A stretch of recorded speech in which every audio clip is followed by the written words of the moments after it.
वासुदेवाय नारायणं नमस्कृत्य नरं चैव नरोत्तमं देवीं सरस्वतीं व्यासं ततो जयमुदीरये। हे कृष्ण करुणा सिन्धु दीनबन्धो जगत्पते गोपेश गोपिका कान्त राधा कान्त नमोस्तुते। तप्त कांचन गौरांगी राधे वृंदावनेश्वरी वृषभानुसुते देवी प्रणमामि हरिप्रिये। जय श्री कृष्ण चैतन्य प्रभु नित्यानंद श्री अद्वैत गदाधर श्रीवासदि गौरभक्त वृंदा। हरे कृष्ण कृष्ण कृष्ण हरे हरे हरे राम राम राम हरे हरे। அனைத்து பக்தர்களுக்கும் என் மிக பணிவான வணக்கம். ஸ்ரீமத் பாகவதம் முதல் காண்டம். பரீட்சித்து மன்னரும் சுகமுனிவரும் சந்தித்து கொள்ளும் பகுதி. அதைத்தான் இன்னைக்கு நம்ம பார்க்க போறோம். எல்லாருக்கும் தெரியும், பரீட்சித்து மன்னருக்கு 7 நாள் தான் வாழ்க்கை என்று சாபம் கிடைத்து விட்டது. அந்த முனிவரின் மகன் ஸ்ருங்கி பரீட்சித்து மன்னருக்கு இனி 7 நாட்கள் தான் வாழ்க்கை என்று சாபம் கொடுத்து விட்டார். இப்போ இனி 7 நாட்கள் தான் இருக்கிறது. அந்த 7 நாட்கள்ல மிக உயர்ந்த செயலை செய்ய வேண்டும் என்று பரீட்சித்து மன்னருக்கு ஆசை. இந்த உலகத்திலேயே தலை சிறந்த உயர்ந்த செயலை செய்ய வேண்டும். ரொம்ப உயர்ந்த செயல் என்று சொன்னால் பகவானுக்கு சேவை செய்வதுதான். தமிழ் அதனால தான் பகவானை இறைவன் என்று சொல்லுகிறோம். இறை அப்படின்னா மிக உயர்ந்தது, அதைவிட உயர்ந்தது வேற ஒன்றும் கிடையாது. கடவுள், கடவு என்றால் கடப்பது, தாண்டுவது. பாஸ்போர்ட்டுக்கு தமிழ்ல கடவுச்சீட்டு என்று பெயர். கடவுனா தாண்டுவது. இந்த பிறவி பெருங்கடலை தாண்டுவது. உள் அனைத்தையும் உள்கொண்டவர். இந்த பிறவி பெருங்கடலை நம்மளை தாண்ட வைப்பவர் கடவுள். அப்ப இந்த உலகத்திலேயே மிகப்பெரிய செயல் என்று சொன்னால் பகவானுக்கு சேவை செய்வதுதான். பகவானுக்கு சேவை செய்யும் பொழுது உலகத்தில் இருக்கும் அனைத்து உயிரினங்களுக்கும் நாம் சேவை செய்கிறோம். அவருக்கு உணவை படைத்து பிரசாதமாக மாற்றி உலகத்தில் இருக்கும் அனைத்து உயிரினங்களுக்கும் நாம் விநியோகம் செய்கிறோம். மரத்தில் வேரில் நீரை ஊற்றுவது போல நீ வேர்ல நீர் ஊற்றுனா காய் கனிகள் பழங்கள் பூக்கள் கிளைகள் இலைகள் எல்லாத்துக்குமே கிடைச்சிரும். தனித்தனியா ஊத்த ஆரம்பிச்சா முடியாது. இப்ப நம்ம எல்லாம் இல்லற வாழ்க்கையில் இருந்து கொண்டு இருக்கிறோம். எவ்வளவுதான் நீங்கள் உண்மையாக இருந்தாலும் உங்க குடும்பத்தில் இருக்கிற எல்லாரையும் திருப்திப்படுத்திட முடியுமா? கண்டிப்பாக யாருக்காவது குறைகள் இருக்கும், புகார் இருக்கும், வேற்றுமை இருக்கும். ஆனா பகவானுக்கு கைங்கரியம் செய்யும் பொழுது எல்லாருமே அமைதியாகி விடுவார்கள். இவர் பக்தர், நல்லவர் என்று உலகம் நம்பும். அதனால் அவரிடம் போட்டி இடுவதற்கு யாருமே தயாராக மாட்டார்கள்.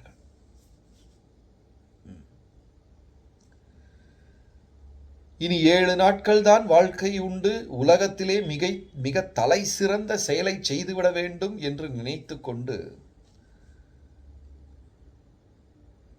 பரீட்சித்து மன்னர் எல்லாத்துக்கிட்டையும் கேட்கிறார். 7 நாட்கள் தான் எனக்கு இனி வாழ்க்கை உண்டு, தலை சிறந்த விஷயத்தை சொல்லிவிடுங்கள் என்று எல்லார்கிட்டையும் கேட்கிறார். நிறைய முனிவர்களும் துறவிகளும் பதில் கொடுக்கிறாங்க. ஆனால் அந்த பதில் எல்லாம் இவருக்கு திருப்திகரமாக அமையவே இல்லை. என்னென்னவோ சொல்றாங்க. இதே மாதிரி தான் வியாச முனிவர். புராணங்கள் 18, உபனிஷத்கள் 108, வேதங்களை 4ஆக பிரித்து எல்லாம் செஞ்சார். ஆனால் அவருக்கு அமைதி கிடைக்கவே இல்லை. தன்னுடைய ஆன்மீக குருவான நாரதரை சமீபித்தார். நான் இத்தனை பிரிவுகள் வேதங்களை வகுத்திருக்கிறேன், பிரித்திருக்கிறேன், தொகுத்திருக்கிறேன், எழுதியிருக்கிறேன், இருந்தும் எனக்கு மன நிம்மதி கிடையாதே என்று கேட்டபொழுது வியாசர் சொன்னார், நீ பகவானை பற்றி எழுதவில்லை, அவருடைய சக்தி விசேஷங்களை எழுதியிருக்கிறாய், அவரை நேரடியாக எழுதல. அவர் வல்லவர், உயர்ந்தவர், சக்தி படைத்தவர், அவருக்கு 4 சக்திகள் உண்டு, 6 பிரிவுண்டு, அதையெல்லாம் எழுதியிருக்கிறாய். ஆனால் அவருடைய தனிப்பட்ட வாழ்க்கை, கோபியர்கள், கோபர்கள், தாய் தந்தையர், அதை பற்றி நீ அவரை பற்றி எழுதல. ஜன்ம கர்ம சமே திவ்யம், அவருடைய திவ்யமான லீலைகள், அது எழுதினாதான் உனக்கு அமைதி வரும் என்று நாரத முனிவர் வியாசருக்கு உபதேசம் செய்தார். அதே மாதிரி பரீட்சித்து மன்னரும் எல்லார்கிட்டையும் கேட்கிறார். பல துறவிகள், பல முனிவர்கள் பலவிதமான பதில்களை சொல்லுகிறார்கள். அந்த எந்த பதிலை கேட்டும் அவருக்கு அமைதி அல்ல, திருப்தி வரல. அப்போதான் 16 வயது இளம் துறவியான சுகமுனிவரை பார்க்கிறார். சர்வசங்க பரித்தியாகி, இந்த உலகத்தில் ஒன்னோடையுமே அவருக்கு தொடர்பு கிடையாது. எப்படி கொப்பரை நிலையில தேங்காய் இருக்கும், இந்த கொப்பரை தேங்காய் கூட்டுக்குள்ள இருக்கும், ஒட்டாம இருக்கும். அந்த மாதிரி ஒரு மகான் யாரு, சுகமுனிவர். அவரை பார்க்கிறார். அவர் முகத்தை பார்த்த உடனே அவ்வளவு பிரகாசமாக, பிரசன்னமாக, தேஜோமயா, தேஜஸ்வியாக இருக்கிறார். ஜொலிக்குது முகம். இந்த உலகத்தில் ஒன்னுடனும் பற்று கிடையாது. ஒரு காட்டுல பெரிய கொள்ளக்காரன் வாழ்ந்து கொண்டிருக்கிறார். நிறைய மனிதர்கள் அந்த காட்டு வழியாக பயணம் செய்கிறார்கள்.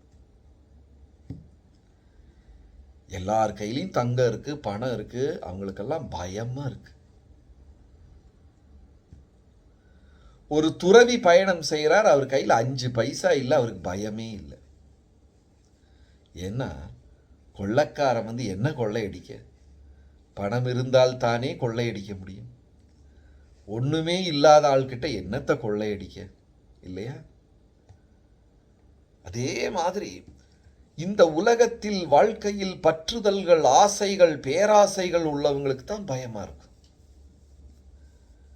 சுகமுனிவர் 16 வயதில் அனைத்தையும் முற்றும் துறந்த முனிவர், துறவியவர்.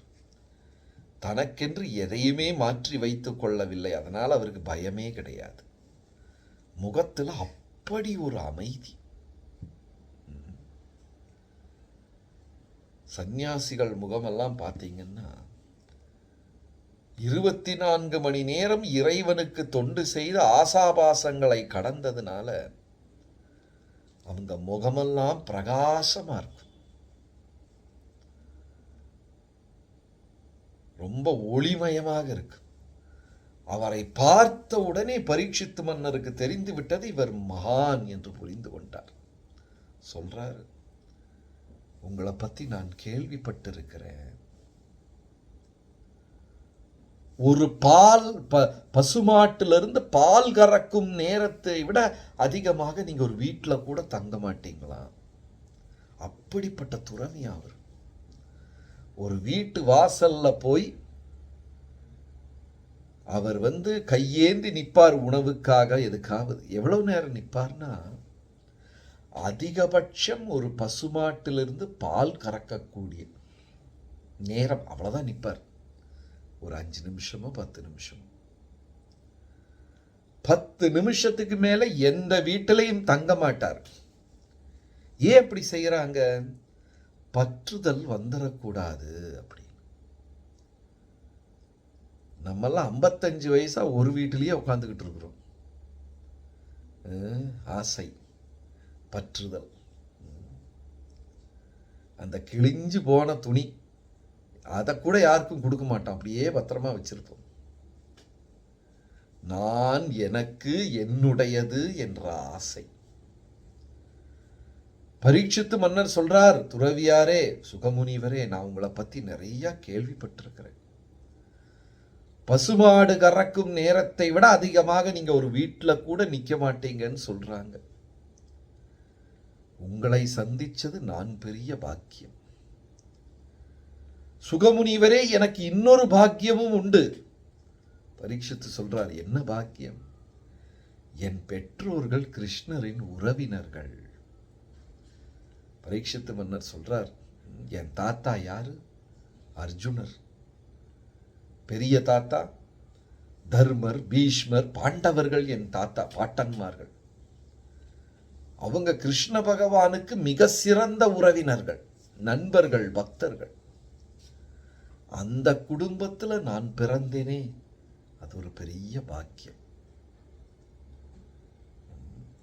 பாருங்க, அரிது அரிது மானிடனாய் பிறத்தல் அரிது, அதினும் கூன் குருடு செவிடின்றி பிறத்தல் அரிது. மனித உடல் கிடைக்கிறதே கஷ்டம். யோசிச்சு பாருங்க, நம்ம ஏதாவது சொமாலியா, உகாண்டா அங்க ஏதாவது பிறந்திருந்தோம்னா ஒரு நேர உணவுக்காக அலையும் ஒரு நிகழ்வு, ஒரு தருணம், சூழ்நிலை. நமக்கு என்ன குறை? சாப்பாட்டுக்கு குறை இருக்குதா? ஒன்றும் கிடையாது. அகந்தை தான் இருக்கிறது. எவ்வளவு நல்ல மனித வாழ்க்கையை பகவான் தந்திருக்கிறார். கண்ணு நல்லா தெரியுது, காது நல்லா கேட்குது, வாய் நல்லா பேசுது, உணவுக்கு எல்லாமே தந்திருக்கிறார் பகவான். அதுக்கும் மேல பெரும் பாக்கியம் என்னவென்றால், பகவானுடைய நாமத்தை சொல்லும் வாய்ப்பையும் நமக்கு தந்திருக்கிறார். சில ஊர்ல இருக்கிறவங்க, சில நாட்டில் இருக்கிறவங்களுக்கெல்லாம் கிருஷ்ணருடைய நாமமே என்னவென்று தெரியாது. அது கிடைத்தாலும் ஜபம் செய்ய மாட்டேங்கிறாங்க. ராமர் அவதாரம் செய்த பொழுது, கிருஷ்ணர் அவதாரம் செய்த பொழுது பகவானை ஏளனமாக பேசின மன்னர்களும் மனிதர்களும் அந்த காலத்திலேயும் உண்டு. அதுல ஒரு பெரிய முட்டாள் பாகவதத்துல சொல்லுது, பவுண்டரகன் என்ற மன்னன். ஈஸியா ஏமாத்திரலாம். யார? பவுண்டரகனை. உலகத்தார் ஒரு விஷயத்தை மறுபடியும் மறுபடியும் சொன்னால் இந்த பவுண்டரகன் நம்பி விடுவான். நம்மளை கூட இந்த உலகத்துல நிறைய பேர் புகழுவாங்க, நிறைய பேர் நம்மளை இகழ்வார்கள், நம்மளை இன்சல்ட் பண்ணுவாங்க. ஆனா பிரபுபாதருடைய ஆன்மீக குரு பக்தி சித்தாந்தர் சொல்றாரு, என்னை புகழ்பவன் என் நண்பன் கிடையாது, என்னை இகழ்பவனே என் நண்பன் என்று சொல்றார். யார் என் வாழ்க்கையில குற்றம் குறைகளை கண்டுபிடிக்கிறார்களோ அவர்கள்தான் என் நண்பன் அப்படின்னு சொல்றார்.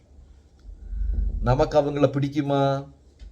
24 மணி நேரம் நம்மளை யாராவது குற்றம் சொல்லிக்கொண்டே இருந்தா நமக்கு அவங்கள பிடிக்கவே செய்யாது. ஆனா பக்தி சித்தாந்தர் சொல்றார், அவர்தான் உன் உண்மையான நண்பன். இந்த புகழ்ந்துகிட்டே இருக்கிறானே, நம்மளை தூக்கி தலை மேல வச்சு ஆடி ஒரு நாளைக்கு கீழே டம்முன்னு போட்டுருவான். ஆனா மனிதர்களுக்கு புகழ்பவர்களை தான் பிடிக்கும். அதுவும் தப்பு தப்பா புகழ்ந்தால் அதை உண்மை என்று நம்பிக்கொண்டுவோம். உபனிஷத்துல ஒரு அழகான கதை. ஒரு பிராமணன் பசுமாட்டை, கன்றுக்குட்டியை தோளில் போட்டுக்கொண்டு நடக்கிறார். அப்படியெல்லாம் ஒரு காட்சி அந்த காலத்துல உண்டு.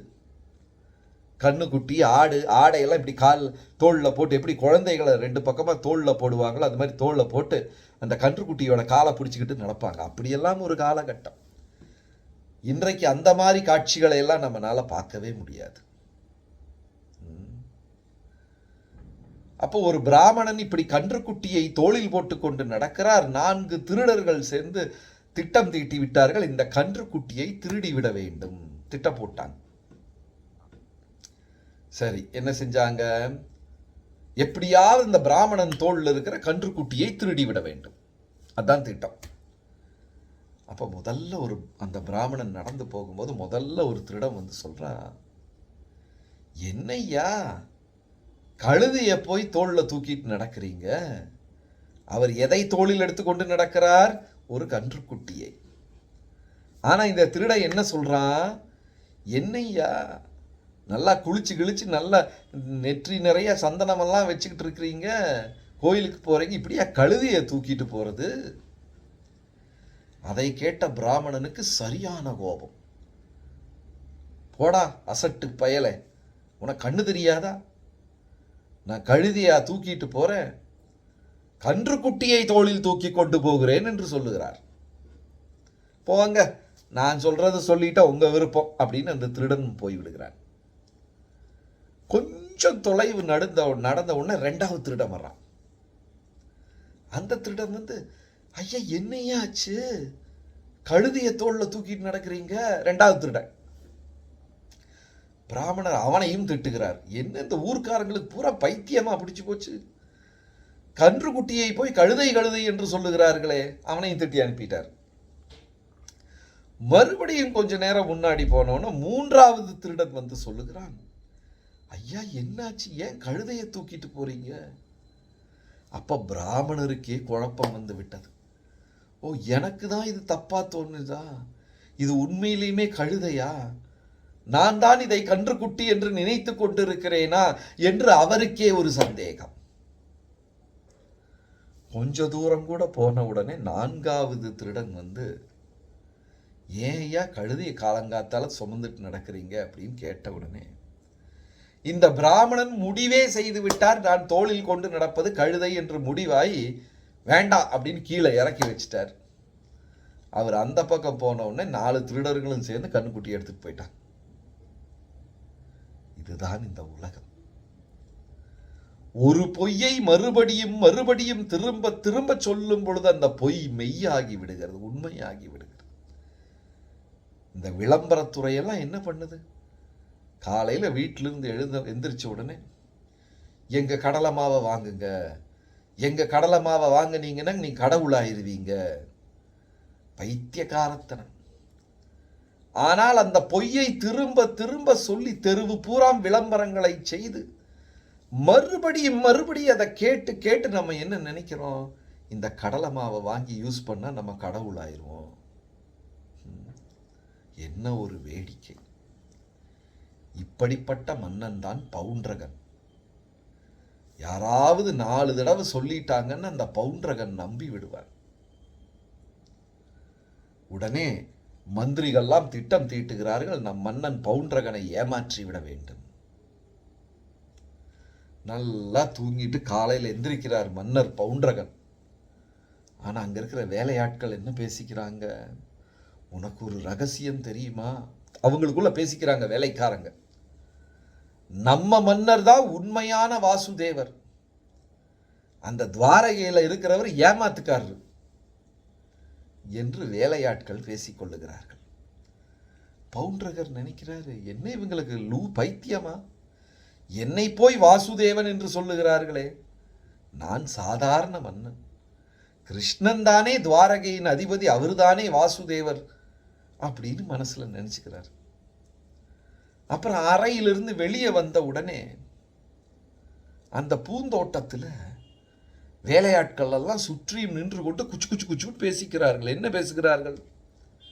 உனக்கு ஒரு செய்தி தெரியுமா, தகவல் தெரியுமா, நம் மன்னர் தான் வாசுதேவர். எல்லாரும் அதையே பேசுறாங்க. உடனே மன்னருக்கே சந்தேகம், நான் வாசுதேவனா? எனக்கே தெரியாம போச்சே. அவருக்கே ஒரு சந்தேகம். அதுக்கப்புறம் பூந்தோட்டத்து வழியா போகும்போது மந்திரிகள் பேசிக்கொள்ளுகிறார்கள் அவங்களுக்குள்ள. உங்களுக்கு தெரியுமா, நம் மன்னர் தான் உண்மையான வாசுதேவர், துவாரகையில் இருப்பவர் வாசுதேவர் கிடையாது, அவர் ஏமாத்து பேழ்வழி. மறுபடியும் மறுபடியும் ஒரு பொய்யை திரும்ப திரும்ப கேட்ட பவுண்டரகன் அதை உண்மை என்று நம்பிவிட்டார். நான் தான் வாசுதேவன், நான் தான் பகவான், துவாரகையில் அரசாட்சி செய்பவர் ஏமாத்துக்கார், ஊரை ஏமாத்தி கொண்டிருக்கிறார் என்று முடிவுக்கே வந்து விட்டார் பவுண்டரகன். இதுதான் கலியுகத்துல மாயை. இந்த மாயை, இந்த மாயா உலகம் தேவையில்லாததை சொல்லி சொல்லி என்னை நிரந்தரமாக ஏமாற்றிக் கொண்டே இருக்கிறது. அதை கூட நான் நம்பி கூத்தாடி கொண்டிருக்கிறேன். என்ன பண்ணார் பவுண்டரகன்? பெரிய ஒரு கடிதம் எழுதிட்டார் துவாரகையில கிருஷ்ணருக்கு. கிருஷ்ணா, நீ உண்மையான பகவான் கிடையாது, நான் தான் உண்மையான பகவான். இவ்வளவு நாள் எனக்கு தெரியாம போச்சு, இப்பதான் எனக்கு தெரிஞ்சிருக்கு நான் தான் உண்மையான பகவான். அதனால உன் கையில் இருக்கிற சக்கரத்தையும் சங்கையும் எனக்கு கொடுத்துரு. இவர் லெட்டர் பவுண்டரகன். அந்த கடிதத்தை படித்துக்கொண்டு கிருஷ்ணரும் பலராமரும் சிரிப்போடு சிரிப்பாக சிரிக்கிறார்கள். இப்படியும் ஒரு மூடன் இந்த உலகத்தில் இருக்கிறானே. இந்த உலகம் நம்மளை அப்படித்தான் ஏமாற்றி கொண்டிருக்கிறது. என்னுடைய பொருட்களை வாங்குங்கள், நீங்க சந்தோஷமா இருப்பீங்க. நான் செய்யற எண்ணெயை வாங்கி தலையில தேய்ங்க, முடி வளர்ந்துரும். என்னுடைய இடத்துல சாப்பிடுங்க, இளமை திரும்ப கிடைச்சிரும். உலகமே ஏமாற்றி கொண்டிருக்கிறது. இதை நம்பி பவுண்டரகன் கிருஷ்ண பகவானுக்கு கடிதம் எழுத, பகவானும் பலராமரும் சிரித்து கொண்டே இருக்கிறார்கள். இப்படி ஒரு மூடனை நாம பார்த்ததே கிடையாது. உடனே பலராமர் சொல்லுகிறார், கிருஷ்ணா சரி, அவர் சுதர்சன சக்கரம் தானே கேட்கிறாரு, கொடுத்துரு அப்படின்றார். இதுல பவுண்டரகன் என்ன செஞ்சிட்டாரு? 2 கையை வேற எக்ஸ்ட்ராவா மாட்டிக்கிட்டார். 4 கை வேணும்னு சொல்லி 2 எக்ஸ்ட்ரா ஃபிட் பண்ணிக்கிட்டார். கிருஷ்ண பகவான் தனது சுதர்சன சக்கரத்தை அனுப்ப அது பவுண்டரகனின் 2 கைகளையும் வெட்டி கடைசியில தலையையும் வெட்டிட்டு போயிடுச்சு. மூடர்கள். பகவான் இருக்கும் பொழுதே பகவானின் மகிமை அறியாதவன் பவுண்டரகன். பகவான் நேரடியாக உபதேசம் பண்ணியும் ஏற்றுக்கொள்ளாதவர்கள் கர்ணன். பகவான் இருக்கும் போதே அவங்க இருந்திருக்காங்க. இருந்தும் பகவானை அறிந்து கொள்ள, தெரிந்து கொள்ள, புரிந்து கொள்ள பாக்கியம் இல்லாதவர்கள். அதனால பரீட்சித்து மன்னர் சொல்றாரு, சுகமுனிவரே, என் மூதாதையர்கள், என் பாட்டனார்கள், பாண்டவர்கள் பகவானின் தோழர்கள், நண்பர்கள். அந்த குடும்பத்துல நான் பிறக்க பெரும் பாக்கியம் செய்திருக்கிறேன். ரொம்ப முக்கியம். கலிகாலத்துல மனிதனாய் பிறப்பது அரிது. அந்த வாழ்க்கையிலையும் பாருங்க, நமக்கு நாம ஜபம் செய்யக்கூடிய வாய்ப்பு கிடைச்சிருக்கு இல்லையா? இதை விட பெரும் பாக்கியம் வேற எதுவுமே கிடையாது. இல்லைன்னா நம்மளும் எதையாவது செய்து கொண்டு இந்த உலகத்தில் சுற்றி கொண்டிருப்போம். நாம் பாக்கியசாலிகள். பகவத்கீதை படிக்க முடியுது, பாகவதம் படிக்க முடியுது, உணர முடியுது. இதை முழுமையாக செய்ய வேண்டும், இனியும் கவனமாக செய்ய வேண்டும். ஆன்மீக வாழ்க்கையில நம்ம எல்லாரும் உயர வேண்டும். ஹரே கிருஷ்ணா. நன்றி, வணக்கம்.